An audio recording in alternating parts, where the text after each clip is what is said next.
The colony on the distant planet had always been small, but now it was shrinking faster than anyone could handle. Days had passed since the last rain, and the heat of the twin suns made the dusty ground crack beneath the settlers' feet.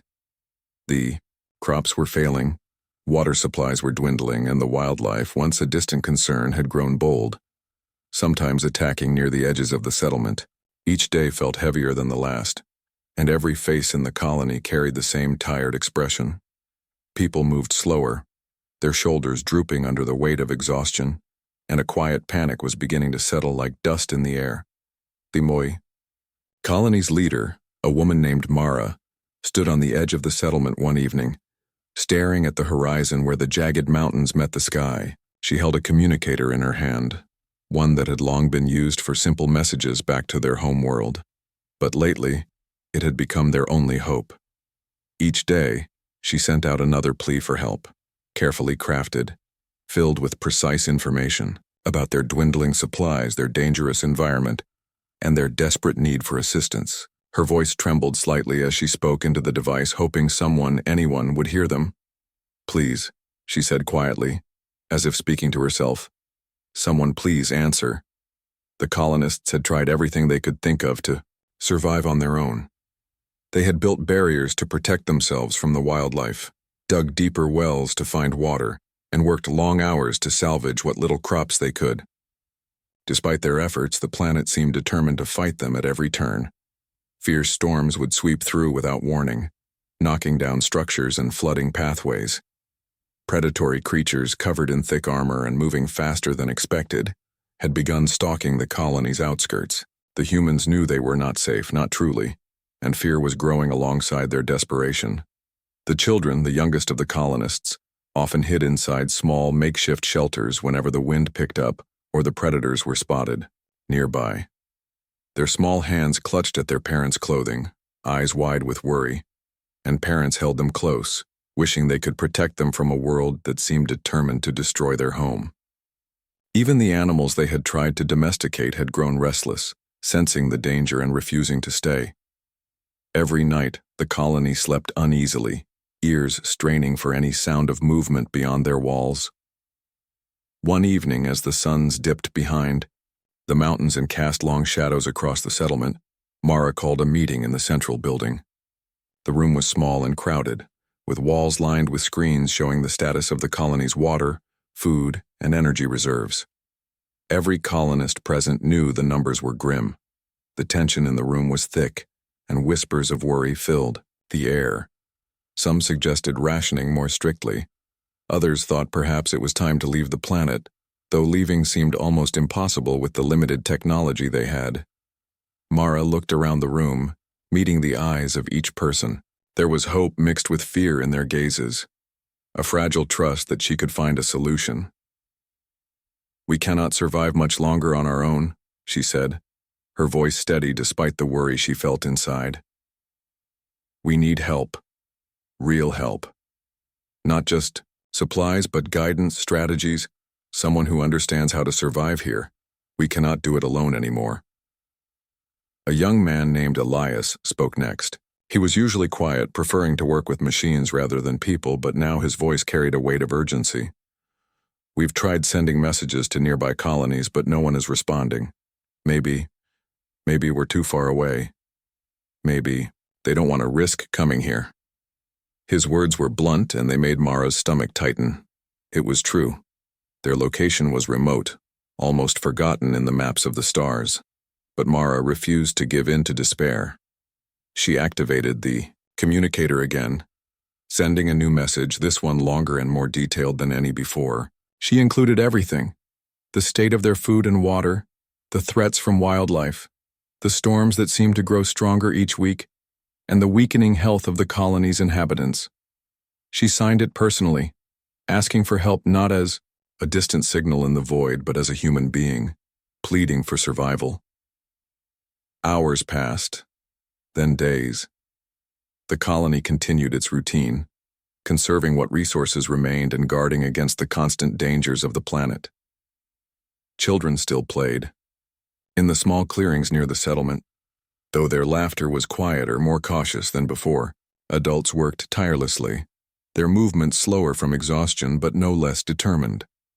Each night the settlers would gather in the central building, looking at the communicator with hope and dread, waiting for a reply that might never come. Then, one evening as the sun set and the sky turned shades of deep orange and violet, the communicator beeped. Mara's heart skipped a beat. She ran to the device, hand shaking, and pressed the receiver to her ear.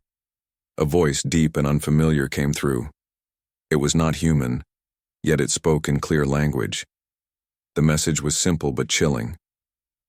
They had received the plea for help, and they were coming. The colonists were silent for a moment, staring at Mara, trying to understand what it meant. Hope flickered in some eyes, but unease grew in others. No one knew exactly who or what was coming.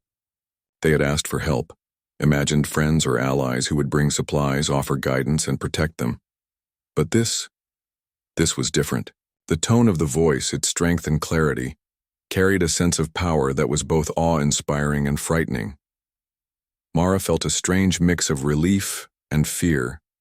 Relief that someone had finally responded, but fear because she could not predict what would come next. She knew that when help arrived, it would change everything. The colony's fate, once uncertain, now depended on the unknown. They had survived this long on sheer determination, but the real test was about to begin. As night fell, the settlers gathered in small groups, discussing what the arrival of help might mean.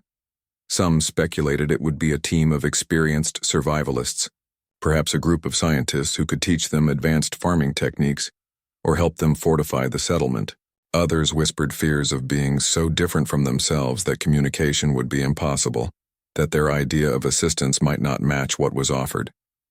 But one thing was certain. The colony's peaceful, struggling life was over. A new force was on its way, a force that would determine whether they would continue to exist on this harsh planet or vanish into the dust. And as the twin suns disappeared completely behind the mountains, the colonists waited, hearts pounding, for the arrival that would change everything. The first signs of the Deathworlders' arrival appeared in the sky long before their ships touched the ground. At first, it was just a shimmer on the horizon, a glimmer that seemed almost like a mirage in the heat of the day.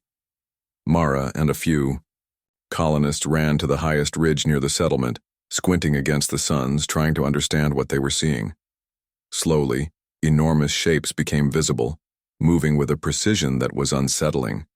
These were not ships like the humans had built or seen before. They were massive, sleek, and covered in strange armor-like plating that reflected light in sharp, blinding streaks. The colonists held their breath. Fear mingled with curiosity as the enormous shapes drew closer. What are they?" whispered Elias, his voice trembling. Even the bravest among them could not hide the awe that shivered through the group. Mara felt a shiver herself, though she tried to keep it hidden. She had expected help, but not like this. The power, the sheer presence of the beings approaching, was unlike anything humans had encountered before. When the Deathworlders finally landed, the ground trembled under their weight. Dust and small rocks were thrown into the air as massive legs, or structures that resembled legs, touched the cracked ground. The colonists instinctively stepped back, unsure whether to run or stay. The landing area was cleared by the sheer force of their descent, leaving a circle around the landing site where nothing dared remain. The colony's children clutched their parents' hands, their wide eyes fixed on the colossal beings that now towered above them. The first Deathworlder to approach moved with a grace that belied its size. Its skin, or perhaps armor, was dark and textured, like the surface of jagged stone, and it radiated heat, a subtle but constant warning of its strength. Its eyes, glowing faintly in the dim light of the setting suns, scanned the humans like a predator measuring potential prey. And yet, despite the fear it inspired, there was something undeniably efficient about its presence. Every motion, every step was calculated. This was a creature, or a species, that had mastered survival in the harshest conditions imaginable. The colonists hesitated. No one spoke at first. They had imagined help as humans would understand it. Kind, gentle, polite. But these beings were not polite in any way that humans could recognize. Their way of moving, Their method of standing so tall and unmoving conveyed authority and power far beyond the colony's capabilities. Mara stepped forward, trying to project confidence even though her legs shook. Thank you for coming," she said. Her voice sounded small against the vastness of the Deathworlder before her. The Deathworlder made a sound, low and resonant, vibrating through the air in a way that made the colonists' chests tighten. Then it spoke, and though the voice was different, alien, the communicator Mara had used earlier translated it flawlessly. "We received your request," it said. "We will help." The colonists released the tension they had been holding, letting a cheer escape that quickly died in the air as the Deathworlder continued. "But help comes at the cost of survival. Those who cannot endure will not survive." The word struck the humans like a blow. Some stepped back, unsure of what the Deathworlder meant. Mara, however, understood. The cost of survival was never free. Every colony that had faced extreme conditions knew this in theory, but hearing it so directly from a being that thrived in conditions lethal to humans made the idea immediate and terrifying.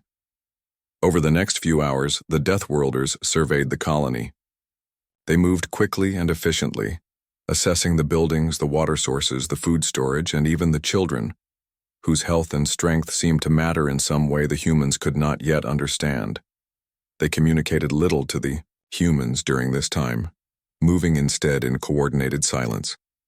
Every step and motion seemed designed to prepare for a challenge, and the humans could only watch, feeling both awe and fear. The Deathworlders began helping in ways that humans found both fascinating and frightening. They reinforced the colony's walls with materials they brought from their ships, creating structures that were almost impossible for the wildlife to breach. They built water filtration systems that could survive the harshest storms and scavenged the remaining damaged crops, saving what could be saved while discarding what was weak or diseased. The humans were amazed, but unease grew alongside gratitude. The methods were efficient, yes, but they were harsh. Nothing weak survived. Not even plants or animals that would normally be nurtured. Elias, who had been quiet since the arrival, finally spoke to Mara in private. "Mara, these beings, they don't think like us. They're helping, yes, but it's as if they see life as something to test, not something to protect. I'm not sure if this is what we asked for." Mara nodded. She had noticed it too. Every action the Deathworlders took seemed to push the colony beyond its comfort, beyond the limits humans thought they could endure. They were learning to survive in ways the colonists had never imagined. Structures were not just repaired, they were improved to withstand any storm or attack. Food was preserved not just for now, but for months ahead. The Deathworlders seemed to anticipate danger humans hadn't even thought of. Despite the fear, the colonists began to adapt. They watched and learned, mimicking the Deathworlders' efficiency, trying to strengthen themselves in body and mind. Children were taught to carry supplies, help in farming, and defend themselves from minor threats. Under strict supervision, adults worked harder than ever before, learning new ways to build, to hunt, and to survive. Slowly, the settlement began to feel less fragile. Walls stood taller, wells ran deeper, and even the livestock seemed healthier under the Deathworlders' guidance. Yet, even with the progress, the humans could not shake a lingering unease. The Deathworlders' methods, though undeniably effective, were not gentle. Weakness was punished, mistakes were not tolerated, and the humans were learning that survival came at a price they had not imagined. Some colonists began to whisper among themselves, wondering if the beings they had called to help might demand even more as time passed. Mara heard these whispers but did not answer them directly. She herself did not know. All she could do was hope that this strange, terrifying help would be enough to save them from the planet that had refused to yield. As the sun set and the sky darkened, the Deathworlders gathered at the edge of the settlement. Their forms stood motionless, observing, as if deciding what would happen next. The colonists slept in uneasy beds that night, listening to the distant sounds of the alien beings moving through the settlement. Their minds were full of both hope and fear. Help had arrived, yes, But the cost of accepting it was something no one could yet measure. And in the quiet, as the stars shone over the colony, the humans realized that their lives had changed forever. The Deathworlders were here, powerful, efficient, and unknowable, and the colony was no longer simply a struggling settlement on a harsh planet. It had become a testing ground for survival, a place where the limits of human endurance would be challenged like never before. Life in the colony had begun to change in ways no human had expected. The arrival of the Deathworlders had brought new hope, yes, but also a constant sense of tension. Every day now started with work that tested the colonists' bodies and minds. Mara walked among them each morning, watching as people lifted heavy supplies, repaired walls with precision, and studied the methods of the Deathworlders. Nothing was left to chance. Even a small mistake could slow progress or put the colony at risk. The Deathworlders moved among the humans with an uncanny awareness. Their eyes, glowing faintly in the light, seemed to notice every weakness, every hesitation. If a colonist faltered under a heavy load, a Deathworlder would step in, showing the correct way to lift or carry it. But their correction was not gentle. The human being might stumble or be pushed not with malice but with the force of efficiency, as if the lesson itself demanded obedience. For some colonists, the experience was frightening. For others, it was exhilarating. Slowly, the colony began to adapt, though unease lingered in every corner. Food management became a harsh lesson in survival. The Deathworlders inspected every crop, every plant, every storage unit. Weak or sickly plants were removed even if they were not yet fully grown. Livestock that showed signs of illness were separated or eliminated. The humans protested at first, feeling sorrow at the loss of what little they had. But the Deathworlders made it clear, only the strong would survive. It was a concept difficult for humans to accept. Compassion was natural to them, even in crisis. But here, efficiency ruled above emotion. Slowly, they learned to accept that survival sometimes required choices their hearts struggled to make. One day, Elias noticed a predator lurking near the edge of the colony. It was a creature unlike any human had seen before, long, sinewy, and fast, with sharp claws and eyes that glowed faintly in the shadows. The humans froze, unsure of how to respond. But a Deathworlder approached silently, observing the threat. Within moments, it had neutralized the predator, not with hesitation but with a swift and precise action. The creature was gone before the humans had even fully realized what had happened. The lesson was clear. Hesitation could be deadly. Fear and inaction were luxuries no one could afford. The children, too, were learning.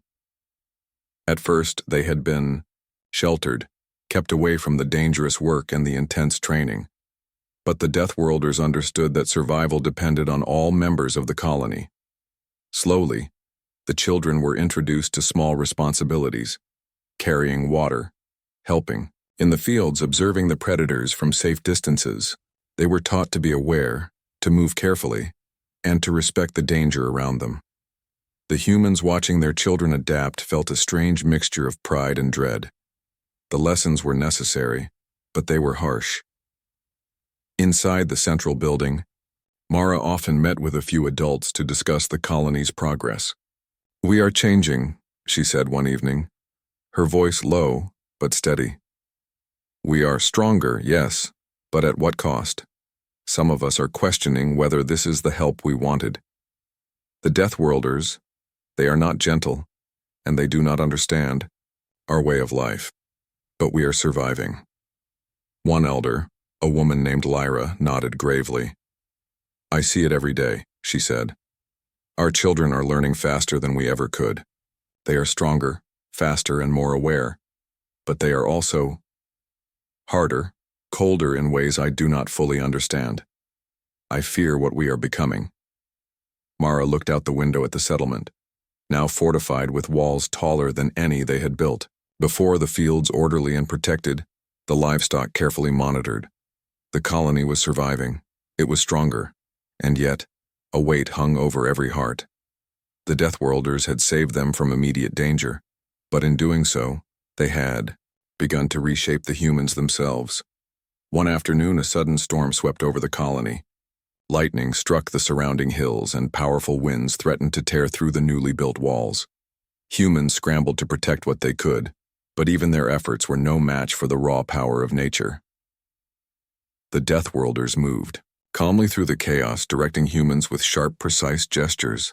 They guided the colonists to safety, secured critical supplies, and even reinforced weak structures in real time. The humans could only watch, stunned by the effectiveness and speed of the Deathworlders' actions. After the storm passed, the colony was intact, almost perfect. No human had been seriously harmed. But the lesson was unmistakable. The Deathworlders thrived in the chaos that humans feared. Where humans struggled, they excelled. Where humans hesitated, they acted. And the humans could not help but realize that their own survival depended on learning to act with the same speed, focus, and lack of hesitation. Evenings became a time for reflection.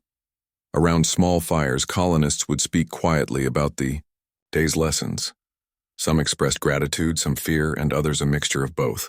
"I never thought I would see the day," said one worker, "when I would thank a being for teaching me to push a child to carry a bucket of water in the heat without complaint.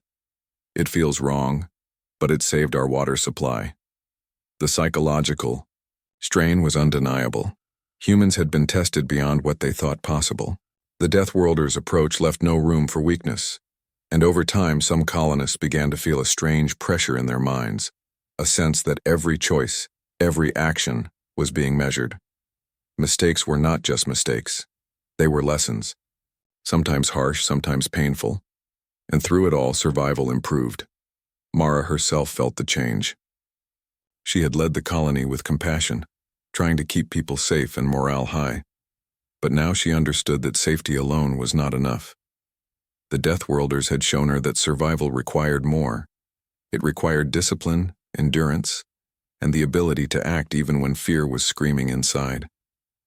Her heart ached for the moments of lost innocence, for the children who would grow up tougher than she had imagined, for the humans who would struggle with the choices they had to make. But she also saw something else. Strength. Strength that would allow them to endure. Strength that would make the colony more than just a fragile outpost on a hostile planet. Strength that might one day allow humans to face dangers far beyond what they had ever imagined. By the end of the third week, under the Deathworlders' guidance, the colony had changed in fundamental ways. Buildings were stronger, food supplies were secure, and the humans themselves had become fitter, faster, and more alert. Yet beneath the surface, a quiet tension remained. The Deathworlders had taught them the cost of survival, the hard, unyielding truth that weakness could not be tolerated. The humans were grateful, yes, but they also wondered what it meant for their future. Even as the sun set, painting the sky in deep oranges and purples, Mara could feel the pulse of change running through the colony. The humans had learned much, but the lessons were far from over. The Deathworlders had arrived to save them, yes, but in doing so, they had begun a process that would shape the colony forever. The humans had survived the immediate danger, but they were only at the beginning of understanding what survival truly required. The colony had changed in ways the humans could barely recognize. Walls rose taller than ever before. The fields were orderly, and even the livestock moved with more discipline than the colonists had ever expected. The Deathworlders watched everything, with calm precision, teaching, guiding, and correcting at every moment. The humans were stronger, faster, and more alert, but the shadow of unease remained. Every action was measured, every choice scrutinized, and the cost of weakness had become painfully clear. Then the real test came. One morning the sky darkened without warning. Thick black clouds rolled in from the horizon faster than any storm the colony had seen. Lightning split the sky, striking the outer walls and setting parts of the fields ablaze. Winds tore through the settlement with terrifying force, knocking down unprotected structures and scattering supplies. Humans screamed, shouted, and ran, but the storm was overwhelming. It was no ordinary test. It was a catastrophe that could have ended the colony in moments. The Deathworlders moved with calm precision. Where humans panicked, they acted. They formed a silent, coordinated line, moving through the storm as if they were part of it. Mara and the others followed instructions.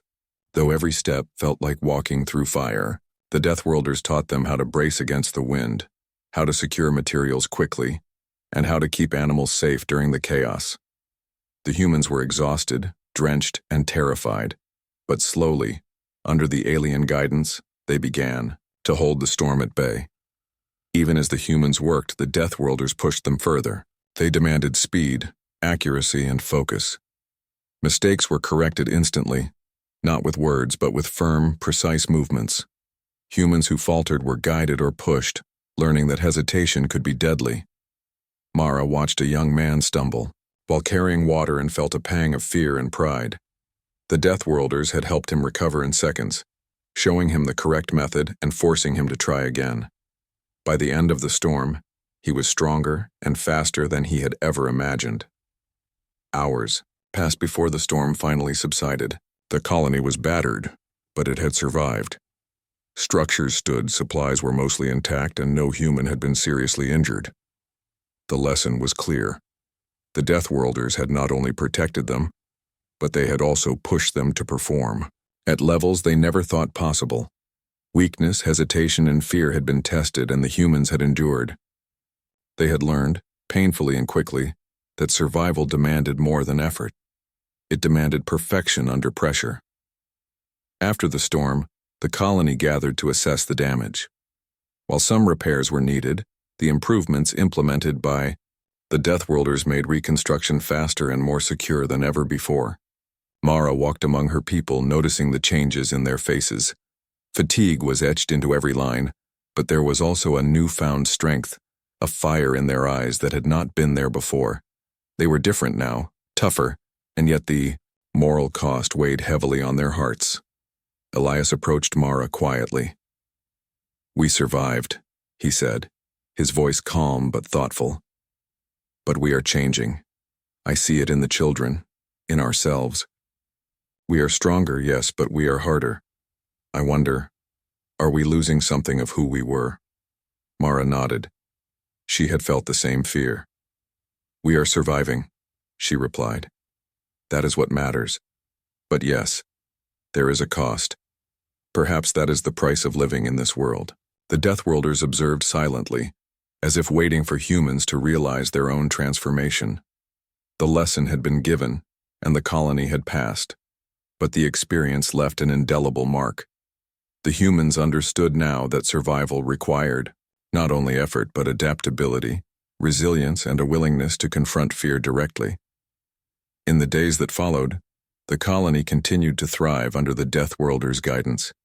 Skills learned during the storm were applied to every task, and efficiency increased. Food was stored and protected more effectively, walls were reinforced further, and the humans themselves grew more capable. Children moved with confidence, adults worked with precision, and even the elderly learned to adapt to the rigorous demands of daily life. The colony had become a stronghold, almost unrecognizable from the fragile settlement it had once been. Yet, beneath the surface, questions remained. Could they survive without the Deathworlders? What would happen if the aliens left? And most importantly, how much of their humanity had been changed in the process? These thoughts lingered in quiet moments, in the stillness of the night, when the stars shone above and the wind carried distant echoes of the planet's dangers. The humans had endured the storm, but the true challenge of their transformation was just beginning. The following weeks brought clarity and reflection. The Deathworlders began to withdraw, allowing the humans to practice what they had learned without constant supervision. Mara observed the colony carefully. Walls still stood, crops thrived, and livestock were safe. The humans could now manage many tasks independently, applying the lessons of discipline, precision, and focus. But a deeper change was visible. They moved differently, spoke differently, and thought differently. The survival skills the Deathworlders had instilled were ingrained into their very nature. One evening, as Mara stood at the edge of the settlement watching the sun set, she realized that the Deathworlders were preparing to leave.